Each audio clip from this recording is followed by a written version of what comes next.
ಕುಮಾರಣ್ಣವ್ರು ಸರಿ ಇಲ್ಲ ಅವ್ರು ಮಾಡಿದ್ದು, ಕುಮಾರಣ್ಣ ಸರಿ ಇಲ್ಲ ಅವ್ರು ಮಾಡಿದ್ದು ಅಂತ ಹೇಳ್ತಿಯಲ್ಲ.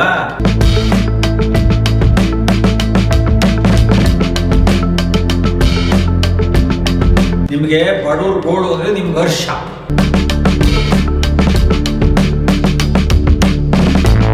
ಹೇಳಪ್ಪ ದೊಡ್ಡ ಮನುಷ್ಯ ಕಾಂಗ್ರೆಸ್ ಅವ್ರು ಹೇಳು, ಹಿಂಗ ಆಗಿದ್ಯಪ್ಪ ನಿಲ್ಸಿ ಅಂತ ಹೇಳಿದ್ಯಾ ನೀನು?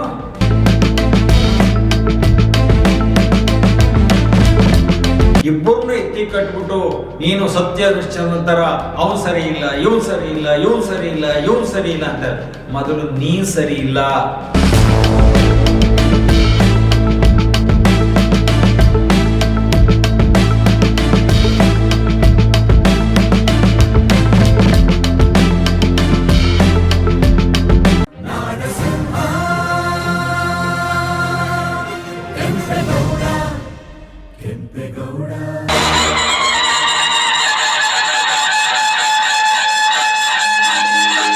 ನಮಸ್ಕಾರ ಪ್ರಿಯ ವೀಕ್ಷಕರೇ, ತಮ್ಮ ಮುಂದೆ ಒಂದೆರಡು ಮಾತಾಡೋದಕ್ಕೆ ಬಯಸ್ತೇನೆ. ಏನಪ್ಪ ವಿಷಯ ಅಂದರೆ, ಇವತ್ತು ಬಿಡದಿ ಟೌನ್ಶಿಪ್ ವಿಚಾರವಾಗಿ ತುಂಬ ದಿನದ ಬಯಕೆ. ಮಾತಾಡಬೇಕಲ್ಲ, ಮಾತಾಡ್ಲಿಲ್ವಲ್ಲ, ಆ ರೈತರ ಬಗ್ಗೆ ಧ್ವನಿ ಎತ್ತಲಿಲ್ವಲ್ಲ ಅನ್ನೋ ಒಂದು ಮನಸ್ಸು ನನ್ನಲ್ಲಿ ಕಾಡ್ತಾ ಇತ್ತು. ಇವತ್ತು ಮಾತನಾಡಬೇಕು ಅನ್ನುವಂಥ ಉದ್ದೇಶದಿಂದ ಇವತ್ತು ತಮ್ಮ ಮುಂದೆ ಮಾತಾಡೋದಕ್ಕೆ ಪ್ರಯತ್ನವನ್ನು ಪಡ್ತೀನಿ. ಇವತ್ತು ಜನರ ಕಷ್ಟವನ್ನ, ಜನರ ನೋವನ್ನ, ಹವಲುಗಳನ್ನ ಸ್ವೀಕಾರ ಮಾಡಿ ಅದಕ್ಕೆ ಪರಿಹಾರ ಕೊಡೋದು ಸರ್ಕಾರದ ಜವಾಬ್ದಾರಿ. ಆದ್ರೆ ಆ ಜವಾಬ್ದಾರಿ ಯಾರು ಹೊತ್ತಿದ್ದಾರೆ, ಯಾರು ನಿಭಾಯಿಸ್ತಾ ಇದ್ದಾರೆ, ಇಲ್ಲಿವರೆಗೂ ಗೊತ್ತಾಗ್ತಾ ಇಲ್ಲ. ಯಾವುದು ಬೇಡ, ಇವತ್ತು ಬಿಡದಿಯ ಟೌನ್ಶಿಪ್ ವಿಷಯದಲ್ಲಿ ನಾವು ನೇರವಾಗಿ ಮಾತನಾಡೋಣ. 2006ರಲ್ಲಿ HD ಕುಮಾರಸ್ವಾಮಿ ಅವರು ಮುಖ್ಯಮಂತ್ರಿ ಆದಾಗ ಈ ಒಂದು ಟೌನ್ಶಿಪ್ಪಿನ ಕುಮಾರಸ್ವಾಮಿ ಅವರು ರೆಡ್ ಝೋನ್ ಮಾಡಿದ್ರು.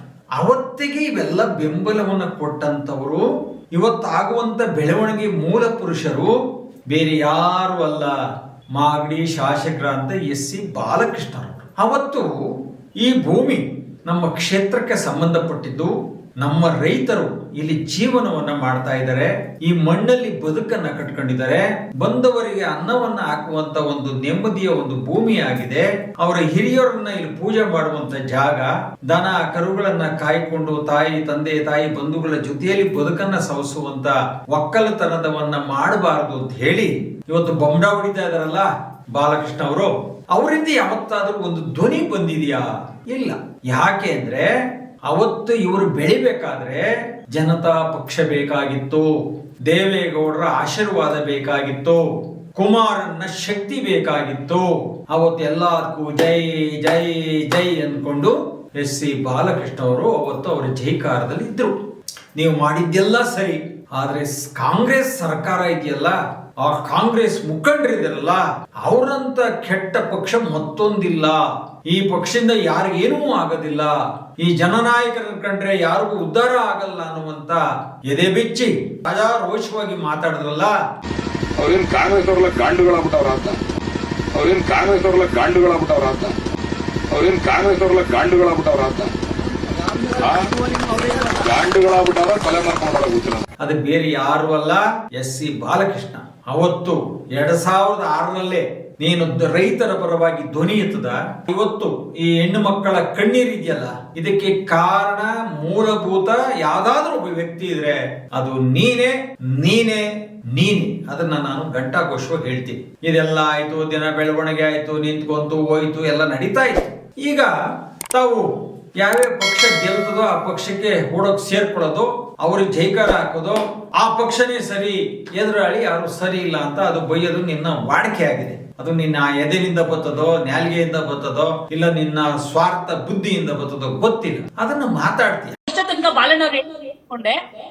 ಅವರು ಯಾವ ಪೋಷಿತ ನಾಟಕ ಮಂಡಳಿ ಅಂತಂದ್ರೆ ತಿರುಪತಿ ತಿಮ್ಮಪ್ಪ ಪೋಷಿತ ನಾಟಕ ಮಂಡಳಿ. ಯಾಕಂದ್ರೆ ತಿರುಪತಿ ನಾಮ ಹೆಂಗ್ ಇಟ್ಕೊಂಡಿದ್ದಾನೆ, ಇವ್ರಿಗೆ ಕುಮಾರಣ್ಣನ ಕಡೆ ಇದ್ದಾಗ JDS ಇದ್ದಾಗ ಅವ್ರ ನಾಟಕ ಪೋಷಿತ ಮಂಡಳಿ, ಅಲ್ಲಿಂದ ಕಾಂಗ್ರೆಸ್ ಬಂದಾಗ ಶಿವಕುಮಾರಣ್ಣನ ನಾಟಕ ಮಂಡಳಿ, ಅಲ್ಲಿಂದ ಯಡಿಯೂರಪ್ಪನ ಇದಕ್ಕೆ ಹೋದಾಗ BJPಗೆ ಹೋದಾಗ ಯಡಿಯೂರಪ್ಪನ ಮಂಡಳಿ. ಅಂದ್ರೆ ಇವ್ರು ಮಾತ್ರ ಎಲ್ಲಾ ನಾಟಕ ಮಂಡಳಿನೂ ರೀತಿನೂ ಮಾಡ್ಕೊಂಡ್ ಬಂದು ನಮಗೆ ಯಾವ ರೀತಿ ನಾಮ ಹಾಕ್ತಿದ್ದಾರೆ ಅನ್ನೋದನ್ನ ಇದೇ ಬಾಲಕೃಷ್ಣ ಅವರು ಎಂತ ನಾಟಕ ಮಾಡ್ತಿದ್ದಾರೆ ಅಂದ್ರೆ ನಿಮಗಿಂತ ನಾಟಕ ಮಾಡೋರು ಈ ಪ್ರಪಂಚದಲ್ಲಿ ಇಲ್ಲ ರೀ. ಇದೇ ಬಾಲಕೃಷ್ಣ ಅವರು ಎಂತ ನಾಟಕ ಮಾಡ್ತಿದ್ದಾರೆ ಅಂದ್ರೆ ನಿಮಗಿಂತ ನಾಟಕ ಮಾಡೋರು ಈ ಪ್ರಪಂಚದಲ್ಲಿ ಇಲ್ಲ ರೀ. ಯಾಕಂದ್ರೆ ಮಾತಾಡಕ್ಕೆ ಇಲ್ಲೇನು ಯಾರಿಗೇನು ಸಮಸ್ಯೆ ಇಲ್ಲ, ಯಾರು ಏನು ಕೇಳಕ್ ಹೋಗಲ್ಲ, ಮಾತಾಡಿ, ಸ್ವತಂತ್ರ ಇದೆ ಮಾತಾಡೋದಕ್ಕೆ, ಮಾತಾಡ್ತಾ ಇದ್ದೀರಾ. ಆದ್ರೆ ನಿಮ್ಗೊಂದು ಪ್ರಶ್ನೆ, ಎಲ್ಲರನ್ನ ಮಾತಾಡಿಸ್ತಿರಲ್ಲ, ಎಲ್ಲರೂ ಪ್ರಶ್ನೆ ಮಾಡ್ತಾ ಇದ್ದೀರಲ್ಲ, ನಿಮ್ಗೂ ಒಂದು ಪ್ರಶ್ನೆ ನಾವು ಕೇಳಬೇಕಾಗ್ತದೆ. ಇವತ್ತು ಈ ಸಮಸ್ಯೆಗೆ ಮೂಲ ಕಾರಣರು ನೀವೇ. ಇವತ್ತು 2006 ಆದಂತ ಸನ್ನಿವೇಶವನ್ನ ಗಮನಿಸಿ 2025-26ನೇ ಇಸವಿಯಲ್ಲಿ ಆಗುತ್ತಿರುವಂತ ಎಲ್ಲ ಬೆಳವಣಿಗೆಗಳಿಗೆ, ಎಲ್ಲ ನೋವುಗಳಿಗೆ, ಎಲ್ಲರ ಮನಸ್ತಾಪಗಳಿಗೆ, ಜೀವನವೇ ಬೇಡ ಅನ್ನುವಂತ ರೀತಿಗೆ ಬಂದಂತ ರೈತರಿಗೆ ಮೂಲ ಕಾರಣ SC ಬಾಲಕೃಷ್ಣ. ಅವತ್ತು ನೀನ್ ತಡೆದಿದ್ಯಾ ರೈತರ ಪರವಾಗಿ? ಇಲ್ಲ. ಅವತ್ತೇನಾದ್ರೂ ದಳದ ಪಕ್ಷಕ್ಕೆ ಕುಮಾರಣ್ಣವ್ರ ಜೊತೆಲಿದ್ದಾಗ, ಕುಮಾರಣ್ಣ ಇದು ಮಾಡಬೇಡಿ, ಇದು ರೈತರ ಜಾಗ, ಇದು ನನ್ನ ಕ್ಷೇತ್ರ ಅಂತ ನೀನ್ ಯಾವತ್ತಾದ್ರೂ ಹೇಳಿದ್ಯಾ? ಇಲ್ಲ. ಈಗ 25-26ನೇ ಇಸವಿಯಲ್ಲಿ ಇವತ್ತು ಟೌನ್ಶಿಪ್ ಮಾಡಬೇಕು ಅಂತ ಹೇಳಿ ಸರ್ಕಾರ ಮುಂದಾಯಿತು. ಅದು ಸಂದರ್ಭದಲ್ಲಿ ಸ್ವಲ್ಪ ಬೆಳವಣಿಗೆ ವ್ಯತ್ಯಾಸ ಆಯ್ತು, ಮಾತುಕತೆ ಆಯ್ತು, ರೈತರು ರೋಡಿಗೆ ಬಂದ್ರು, ಬೀದಿಲಿ ನಿಂತ್ಕೊಂಡ್ರು, ಅವ್ರ ಕಷ್ಟ ಸುಖ ಹೇಳ್ಕೊಂಡ್ರು, ಅವ್ರ ನೋವನ್ನ ಹೇಳ್ಕೊಂಡ್ರು, ಎಲ್ಲರಿಗೂ ಹೇಳಿದ್ರು. ಯಾರ್ಯಾರಿಗೆ ಹೇಳಿದ್ರು? ಸರ್ಕಾರ ಕೇಳಿದ್ರು, ಮಾನವ ಆಯೋಗಕ್ಕೆ ಕೇಳಿದ್ರು, ಈ ಮೂಲಭೂತ ಸೌಕರ್ಯಗಳಿಗೆ ಏನ್ ಹಗಲು ರಾತ್ರಿ ಓಡಾಡ್ತಾರಲ್ಲ ಅವ್ರಿಗೆ ಹೇಳಿದ್ರು, ಪರಿಸರವಾದಿಗಳು ಏನು ಒಂದು ಮರ ಹೋದ್ರೆ ತಪ್ಕೊಂಡ್ಬಿಟ್ಟು ಇನ್ನು ಜೀವನದಲ್ಲಿ ಯಾರು ಮರ ಕಡಿಬಾರ್ದು ಅಂತ ಹೇಳ್ತಾರಲ್ಲ ಆ ಪುಣ್ಯಾತ್ಮರಿಗೆ ಹೇಳಿದ್ರು. ಯಾರಿಗೆ ಹೇಳ್ಬೇಕಾದ್ರೆ ಅವ್ರಿಗೆ ಗೊತ್ತಿರೋಂಥವ್ರು ಎಲ್ರಿಗೂ ಹೇಳಿದ್ರು. ಲಕ್ಷಾಂತರ ಮರ ಕಡಿದು ಆ ಜನರ ಜೀವನವನ್ನ, ನೆಮ್ಮದಿಯನ್ನ ಕಿತ್ತಾಕುವಂತ ಇಷ್ಟು ಘೋರ ಅನ್ಯಾಯ ನಡೀತಾ ಇದ್ರು. ನಮ್ಮ ಭೂಮಿ ನಮ್ಮ ಹಕ್ಕು ಅಂತ ಅಂದಾಗ ನಾವು ಈಗ JMC ಮಾಡ್ಲಿಕ್ಕೆ ಅರ್ಜಿ ಕೊಟ್ಟಿರೋರಿಗೆ, ಅವ್ರು JMC ಮಾಡಕ್ಕೆ ಬಂದಾಗ ಯಾವುದೇ ಥರನಾದ ರಕ್ಷಣೆ ಕೊಟ್ಟಿಲ್ಲ ಪೊಲೀಸ್ನವರು ನಮಗೆ. ಇಲ್ಲಿ ರಾಜಕಾರಣಿಗಳು ಬಂದು ಇಲ್ಲಿ ಎಲ್ಲರನ್ನೂ ಒಕ್ಕಲೇಬಿಸ್ತವ್ರೆ. ರಾಜಕಾರಣಿಗಳು ಬಂದು ಎತ್ಕಟ್ಟೋದು. ಇಲ್ಲಿ ಯಾವುದೋ ದಳ, ಕಾಂಗ್ರೆಸ್ಸು ಮತ್ತು BJP ಅಂತ ಇಲ್ಲ. ಇಲ್ಲಿ ರೈತರು ಎಲ್ಲರೂ ಒಂದೇ, ರೈತರ ಮಕ್ಕಳು ಅಂತಂದ್ರೆ ಎಲ್ಲರೂ ಒಂದೇನೆ. ಇವ್ರನ್ನೆಲ್ಲರನ್ನ ಎತ್ಕಟ್ಬಿಟ್ಟು ಅವ್ರನ್ನ ಕಿವಿನಲ್ಲಿ ಏನು ಪಿಸ್ಕೊಡ್ತಾರೋ ಬಂದು ನಾಳೆ JMC ಬಂದಾಗ ಎಲ್ಲರಿಗೂ ಅಧಿಕಾರಿಗಳಿಗೆ ಹಿಡ್ಕೊಂಡು ಹೊಡಿತಾರೆ ಅಂದರೆ ಸರ್ಕಾರ ಇದ್ದು ಏನು ಪ್ರಯೋಜನ ನಮಗೆ? ನೀವು ರೈತರನ್ನ ಒಕ್ಕಲೆಬ್ರಿಸೋದಕ್ಕೆ ನೀವು ಪ್ರೋತ್ಸಾಹ ಕೊಡ್ತಾ ಇದೀಯಾ? ಕುಮಾರಣ್ಣವ್ರು ಸರಿ ಇಲ್ಲ, ಅವ್ರು ಮಾಡಿದ್ದು, ಕುಮಾರಣ್ಣ ಸರಿ ಇಲ್ಲ, ಅವ್ರು ಮಾಡಿದ್ದು ಅಂತ ಹೇಳ್ತಿಯಲ್ಲ, ನೀನು ಮಾಡಿದ ಸರಿನಾ ಅನ್ನೋ ಪ್ರಶ್ನೆ ನಾನು ಕೇಳ್ತೀನಿ. ಇವತ್ತು ಕಾಂಗ್ರೆಸ್ ಪಕ್ಷಕ್ಕೆ ಏನಾದ್ರೂ ಒಂದು ಮುಜುಗರ ಆಗ್ತಾ ಇದೆ. DK ಶಿವಕುಮಾರ್ ಅವ್ರದ್ದು ಒಂದು ಆಸೆ ಇತ್ತು, ಈ ರಾಜ್ಯದ ಮುಖ್ಯಮಂತ್ರಿ ಆಗಬೇಕು, ಒಂದು ಆಡಳಿತವನ್ನು ಕೊಡಬೇಕು, ಒಂದು ಒಳ್ಳೆಯ ಆಡಳಿತವನ್ನು ಕೊಟ್ಟು ನನ್ನ ಜನ್ಮವನ್ನ ಸಾರ್ಥಕತೆ ಮಾಡ್ಕೋಬೇಕು ಅಂತ ಇತ್ತು. ಅವ್ರ ಪ್ರಯತ್ನ ಇವತ್ತು ಇದೆ. ಆದ್ರೆ ನಿಮ್ಮಂತವ್ರು ಇದ್ದೀರಲ್ಲ, ಈ ಹಣದ ಆಸೆಗೆ, ಈ ಭೂಮಿ ಆಸೆಗೆ, ಈ ಒಕ್ಕಲೆಬ್ಬಿಸುವಂತ ಕೆಲಸಕ್ಕೆ ಸರ್ಕಾರದ ಹೆಸರಿನಲ್ಲಿ ನೀವು ಮುಂದಾಗಿದ್ದೀರಲ್ವಾ, ಆ ಎಲ್ಲ ನೀನು ಮಾಡುವಂತ ನಿನ್ನ ಸ್ವಾರ್ಥಕ್ಕೆ ಮಾಡುವಂತ, ನಿನ್ನ ಸ್ವಾರ್ಥದ ಬದುಕಿಗೆ ಅವಲಂಬಿಸಿಕೊಂಡಂತ ವಿಷಯಕ್ಕೆ ಇವತ್ತು ರೈತರು ಮತ್ತು ಸರ್ಕಾರ ಇವತ್ತು ಗುದ್ದಾಟಗಳನ್ನ ಮಾಡ್ತಾ ಇದೆ. ಯಾಕೆ ಮಾಡ್ತಾ ಇದೆ? ಸರ್ಕಾರ ಗೌರವದ ಪ್ರಶ್ನೆಯಾಗಿ ಸ್ವೀಕಾರ ಮಾಡಿದೆ. ರೈತರು ಅವರ ಜೀವನದ ಹಕ್ಕು, ಅವ್ರು ಬದುಕಲಿಕ್ಕೆ ಆ ದಾರಿ ಬಿಟ್ಟರೆ ಬೇರೆ ದಾರಿ ಇಲ್ಲ. ನಾವು ಬದುಕಬೇಕು, ಸತ್ರೂ ಇಲ್ಲೇ, ಬದುಕಿದ್ರು ಇಲ್ಲೇ ಅಂತ ಹೇಳಿ ಆ ಭೂಮಿಯನ್ನು ನಂಬಿಕೊಂಡು ಓಡಾಟ ಮಾಡುವಂತ ತಾಯಂದಿರು, ಹಿರಿಯರು, ರೈತರ ಕಣ್ಣೀರು ಇವತ್ತು ನಿಮಗೆ ಕಿಂಚೊತ್ತಿಲ್ಲ. ಇವತ್ತಾದ್ರೂ ಸರ್ಕಾರವನ್ನ ಎಚ್ಚರಿಸಿ, ಇಲ್ಲ ಈ ಕ್ಷೇತ್ರದ ಜನರನ್ನ ಮತ ಹಾಕಿದರೆ ಇದನ್ನ ನಿಲ್ಲಿಸಿ ನೋಡೋಣ, ಕಾಲ ಬದಲಾವಣೆ ಆಗ್ಬೋದು, ರೈತರೇ ಅವರೇ ಆಗಿ ವಾಲಂಟಿಯರ್ ಆಗಿ ಬಂದಾಗ, ಅವರ ಅವಶ್ಯಕತೆ ಇದ್ದಾಗ ಬಂದಾಗ ನಾವು ಅದನ್ನ ಅಕ್ವೈರ್ ಮಾಡ್ಕೊಳ್ಳೋಣ ಅಂತ ನಿಮ್ ಎದೆಯಲ್ಲಿ ಬಂತ SC ಬಾಲಕೃಷ್ಣ ಅವರೇ? ಬರೋದಿಲ್ಲ. ನಿಮ್ಗೆ ಬಡವ್ರ ಗೋಳು ಅಂದ್ರೆ ನಿಮ್ಗೆ ಹರ್ಷ, ಅವ್ರ ಕಣ್ಣೀರ್ ಹಾಕಿದ್ರೆ ನಿಮ್ಗೆ ಸಂತೋಷ, ಎಲ್ಲ ಮಾಡ್ಕೊಂಡು ಹೊಂಟೋದ್ರೆ ನಿಮ್ಗೆಲ್ಲ ಬರ್ತದೆ ಐಶ್ವರ್ಯ. ಹಾಗಾಗಿ ನಿಮ್ಮ ಐಶ್ವರ್ಯ ಮಾತ್ರ ನೋಡ್ತಾ ಇದ್ದೀರಿ. ಹಂಗಾರೆ ಬಡವ್ರು ಯಾರು ಬದುಕೋದು ಬೇಡವಾ? ಹಂಗಾರೆ ಇರೋದು ಬೇಡವಾ? ಕ್ಷೇತ್ರದಲ್ಲಿ ಇರೋದು ಬೇಡವಾ? ಇದನ್ನ ಮನಗಂಟಂತ ಜನ ನೊಂದು ಬೆಂದು ಬೇಜಾರಾಗಿ ಕೊನೆಗೆ ಜೀವನನೂ ಬೇಡಪ್ಪ ಅನ್ನೋಷ್ಟು ಮನಸ್ಸನ್ನ ಕೆಡಿಸ್ಕೊಂಡು ಯಾರೇ ಬಂದ್ರು ಪರಕೆಯಲ್ಲಿ ಹೊಡಿಬೇಕು, ಕಲ್ಲಲ್ಲಿ ಹೊಡಿಬೇಕು ಅಂತ ಒಂದು ನಿರ್ಧಾರವನ್ನ ತಗೊಂಡು ನೀವು ಮಾಡುವಂತ ಅವಿವೇಕಿ ಕೆಲಸಕ್ಕೆ ಇವತ್ತು ಹೆಣ್ಣು ಮಕ್ಕಳು, ತಾಯಂದಿರು, ಗಂಡ ಮಕ್ಕಳನ್ನ ಬಿಟ್ಟು ಪರಕೆ ಇಟ್ಕೊಂಡು ರೋಡಲ್ಲಿ ಬಂದು ಅಧಿಕಾರಿಗಳಿಗೆ ಪರಕೆಯಲ್ಲಿ ಹೊಡೆದ್ರಲ್ಲ.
ಅವರು ನಾಟಕ ಆಡ್ಕೊಂಡೇ ಇರ್ರಿ, ನೀವು ಅಳಿರಿ ಅಂತ ಹೇಳ್ತಾನೆ ಅವ್ನ್ ಬಾಲಣ್ಣ.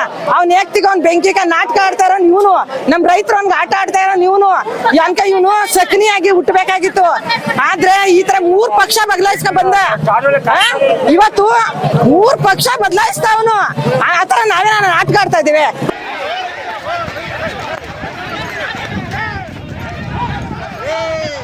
ಇದೆಲ್ಲ ಬೆಳವಣಿಗೆ ಕಾರಣ ಬಾಲಕೃಷ್ಣವರೇ, ನೀವೇ ಕಾರಣ.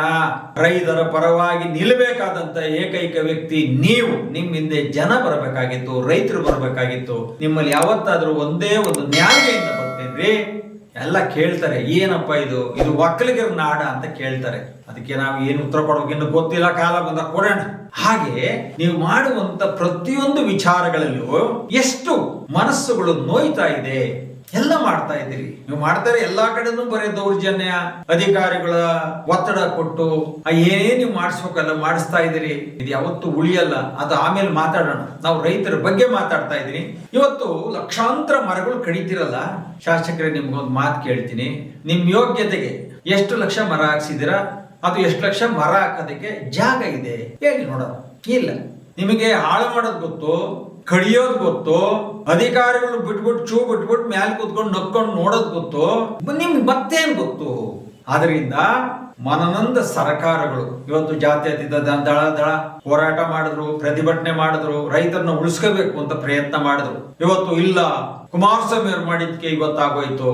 ಅವರು ಆಯ್ತು, ಅವತ್ತೇ ನೀನೇ ಎತ್ತಿ ಕೊಟ್ಟಿದ್ಕ ಅದಾಯ್ತು. ಇವತ್ತಾರು ನೀನ್ ಹೇಳ್ಬೇಕಲ್ವಾ? ಕಾಂಗ್ರೆಸ್ ಹೇಳಿ ಮತ್ತೆ ಇವಾಗ ಹೇಳಪ್ಪ, ದೊಡ್ಡ ಮನುಷ್ಯ ಕಾಂಗ್ರೆಸ್ ಅವ್ರು ಹೇಳು, ಹಿಂಗ ಆಗಿದ್ಯಪ್ಪ ನಿಲ್ಸಿ ಅಂತ ಹೇಳಿದ್ಯಾ ನೀನು? ಇಲ್ಲ, ನಿನಗೆ ಓಟ್ ಹಾಕಿ ನಿನಗೆ ಮೆರವಣಿಗೆ ಮಾಡಿ ನಿನಗೆ ಆಸ್ಥಾನ ಕುಂಡ್ಸಿದ್ಕೆ ನಿನ್ನಿಂದ ಸಿಗ್ತಾ ಇರೋ ಮಾಗಡಿ ಜನತೆ ಬಹುಮಾನ. ಇದು ನಾಚಿಕೆ ಆಗ್ಬೇಕು ನಿಮ್ಗೆಲ್ಲ. ಆಯ್ತು, ಒಬ್ಬ ರೈತರಿಂದ ಸಹ ನಮ್ಗೆ ಹೋರಾಟ ಮಾಡಿ ನ್ಯಾಯ ಸಿಕ್ಲಿಲ್ಲ. ದಳದ ಕಾರ್ಯಕರ್ತರು, ದಳದ ಮುಖಂಡರು ಬಂದು ಹೋರಾಟ ಮಾಡಿದ್ರು, ಅದಕ್ಕೂ ಪರಿಹಾರ ಸಿಕ್ಕಿಲ್ಲ. ಇವತ್ತು ಭಾರತೀಯ ಜನತಾ ಪಕ್ಷದವರು ಇವತ್ತು ಪ್ರತಿಭಟನೆ ಮಾಡ್ತಾ ಇದ್ದಾರೆ. ಅವ್ರಿಗೂ ನ್ಯಾಯ ಸಿಗೋದು ಗೊತ್ತಿಲ್ಲ. ಅಂದ್ರೆ ರಾಜ್ಯ ಆಳಿದಂತ ಮಾಜಿ ಮುಖ್ಯಮಂತ್ರಿಗಳ ಒಂದೊಂದು ಪಕ್ಷದವರು ಹೇಳಿದ್ರೂ ಸಹ ನೀವ್ ಯಾರ ಮಾತು ಕೇಳಲ್ಲ ಅಂದ್ಮೇಲೆ ಜನಸಾಮಾನ್ಯರು ನಿಮ್ ಮೇಲೆ ಯುದ್ಧ ಮಾಡಕ್ಕಾಗತ್ತಾ? ನ್ಯಾಯ ಕೇಳಕ್ಕಾಗತ್ತಾ? ನಿಮ್ ಹತ್ರ ಬಂದು ಹೇಳ್ಕೊಳಕ್ಕಾಗತ್ತಾ? ಹೇಳಿ ನೋಡೋಣ, ಸಾಧ್ಯನೇ ಇಲ್ಲ. ಹಾಗಾಗಿ ನಾವೆಲ್ಲದಕ್ಕೂ ಯೋಚನೆಯನ್ನ ಮಾಡಿದಾಗ, ವಿಚಾರಗಳನ್ನ ತಿಳ್ಕೊಂಡಾಗ, ಇಂಥ ಪ್ರಜಾಪ್ರಭುತ್ವದ ಆಡಳಿತ ಇದೇ ತರ ಮುಂದುವರೆದ್ರೆ ಮುಂದೊಂದು ದಿನ ರೈತರು ಉಳಿಯಲ್ಲ, ಕಾರ್ಮಿಕರು ಉಳಿಯಲ್ಲ, ಸೈನಿಕರು ಉಳಿಯಲ್ಲ. ಎಲ್ಲವೂ ನಿಮ್ಮಂತ ಬಂಡವಾಳಿ ಶಾಹಿಗಳನ್ನ ಮುಖಾಂತರ ಎಲ್ಲವೂ ವಿನಾಶದ ಹಂಚಿ ಹೋಗ್ತದೆ. ಅದಕ್ಕೋಸ್ಕರ ಇವತ್ತಾದರೂ ಜನರ ಕೂಗಿಗೆ, ರೈತರ ಕಣ್ಣೀರಿಗೆ, ರೈತರ ಬದುಕಿಗೆ, ರೈತರಿಗೆ ಉಳಿದು ಬೆಳೆಸಿಕೊಂಡು ಹೋಗುವಂತ ಒಂದು ಜಾಗಕ್ಕೆ ಇವತ್ತಾದ್ರೂ ಮುಕ್ತಿ ಕೊಟ್ಟಿಲ್ಲ ಅಂತ ಅಂದ್ರೆ ಮುಂದೊಂದು ದಿವಸ ಇವೆಲ್ಲರ ಕಣ್ಣೀರ ಶಾಪ, ನೋವು ವ್ಯಕ್ತಪಡಿಸ್ತಾರಲ್ಲ, ಅದು ಯಾವತ್ತೋ ಒಂದಿನ ನಿಮಗೆ ತಟ್ತದೆ. ಆ ತಟ್ಟಿದ ದಿವಸ ನೀವಿರಲ್ಲ.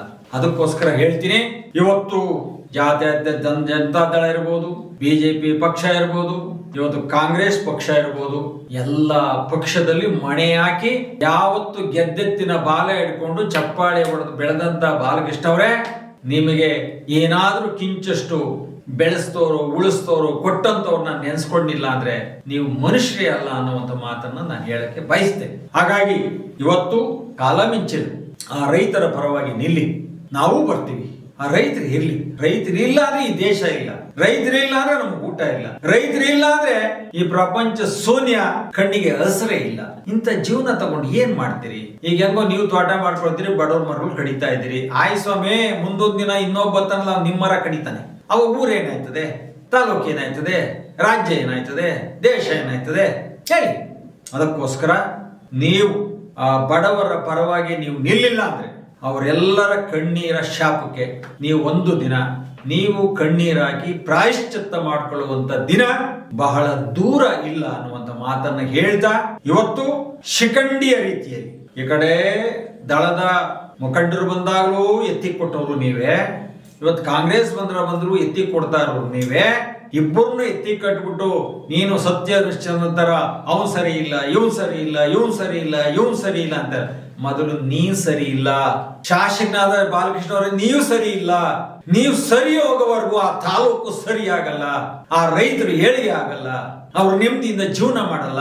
ಯಾಕೆ ಅಂದ್ರೆ ಹೆಂಡತಿ ಮಕ್ಕಳುಗಳು, ಹಸುಗಳು, ಎಮ್ಮೆಗಳು, ಕೋಳಿಗಳು, ನಾಯಿಗಳು ಎಲ್ಲ ಕಟ್ಟಿಕೊಂಡು ಜೀವನ ಮಾಡುವಂತ ರೈತರು ಅವರ ಶಾಪ ಒಂದು ದಿನ ವಿನಾಶದ ಹಂಚಿಗೆ ತಗೊಂಡು ಹೋಗುತ್ತೆ ಅನ್ನುವ ಒಂದು ಮಾತನ್ನು ಹೇಳ್ತಾ ಇವತ್ತು ಎಲ್ಲ ರಾಜಕೀಯ ಪಕ್ಷಗಳು ಇವತ್ತು ರೈತರನ್ನು ಉಳಿಸಬೇಕು ಅಂತ ಹೋರಾಟ ಮಾಡಿದಾಗ್ಲೂ ಇವತ್ತು ಎಚ್ಚೆತ್ತುಕೊಳ್ಳದಂತ ಸರ್ಕಾರ ಮತ್ತೆ ಈ ಎಲ್ಲವನ್ನು ಸರಿ ಮಾಡುವಂತ ಹಂತದಲ್ಲಿರುವಂತ ಶಾಸಕ ಈ ಬಾಯಿ ಮುಚ್ಕೊಂಡು ಕೂತಿರೋದಿದೆಯಲ್ಲ, ಇದು ಎಲ್ಲದಕ್ಕೂ ಮೂಲ ಕಾರಣ. ಹಾಗಾಗಿ ಮಾತೆತ್ರೆ ಅವನ್ ತೋರ್ಸೋದು, ಮಾತೆತ್ರೆ ಇವನ್ ತೋರ್ಸೋದು. ನಾನ್ ಹೇಳ್ತೀನಿ, ನಿನಗ್ ತೋರಿಸ್ತೀನಿ ಕೈನ. ನೀ ಸರಿ ಇಲ್ಲ, ನೀ ಸರಿ ಹೋದ್ರೆ ಆ ಮಾಗಡಿ ತಾಲೂಕು ಸರಿ ಹೋಗುತ್ತೆ. ನೀ ಸರಿ ಹೋಗಿಲ್ಲ ಅಂದ್ರೆ ಮುಂದಿನ ದಿನ ಇದೇ ರೈತರು, ಇದೇ ನೊಂದೋರು, ಬೆಂದೋರು, ಕಣ್ಣೀರ್ ಹಾಕ್ತರು, ನಿಮ್ಗೆ ಅವರೇ ಮಾಡ್ತಾರೆ. ಏನ್ ಮಾಡ್ಬೇಕು? ನಿಮಗೆ ನೀವೆಲ್ಲರೂ ಮುಗಿಸಕೊಟ್ಟಿರಲ್ಲ ಆ ಕೆಲಸನ ಮುಂದಿನ ದಿನಗಳಲ್ಲಿ ಎಲ್ಲರೂ ಸೇರಿ ನಿಮಗೆ ಮಾಡ್ತಾರೆ. ಅದು ಆಗದ್ ಬೇಡ ಅಂದ್ರೆ ಇವತ್ತು ಎಚ್ಚೆತ್ಕೊಂಡು ರೈತರ ಪರವಾಗಿ ನಿಂತ್ಕೊಳ್ಳಿ, ಆ ರೈತರು ಒಳ್ಳೇದ್ ಮಾಡಿ. ಇವತ್ತು ಒಬ್ಬ ಶಾಸಕ ಅಂದ್ರೆ ಹಿಂಗ್ ಇರಬೇಕು ಅನ್ನುವಂತ ಹೆಸರು ತಗೊಳ್ಳಿ. ಆ ಹೆಸರನ್ನ ನೀವು ತಗೊಳ್ಳಿಲ್ಲ ಅಂದ್ರೆ ನೀವು ಶಾಸಕ ಸ್ಥಾನಕ್ಕೆ ಅನಾಲಯ, ಅಪ್ರಯೋಜಕ ಅಂತ ಹೇಳ್ತಾರೆ. ಅದು ಆಗದ್ ಬೇಡ ಅನ್ನುವಂತ ಮಾತಲ್ಲಿ ನನ್ನ ಮಾತನ್ನ ಮುಗಿಸ್ತೀನಿ. ನಮಸ್ಕಾರ. ಸದಾಕಾಲ AKG TV 360 ವೀಕ್ಷಿಸಿ ಪ್ರೋತ್ಸಾಹಿಸಿ. ನಮಸ್ಕಾರ.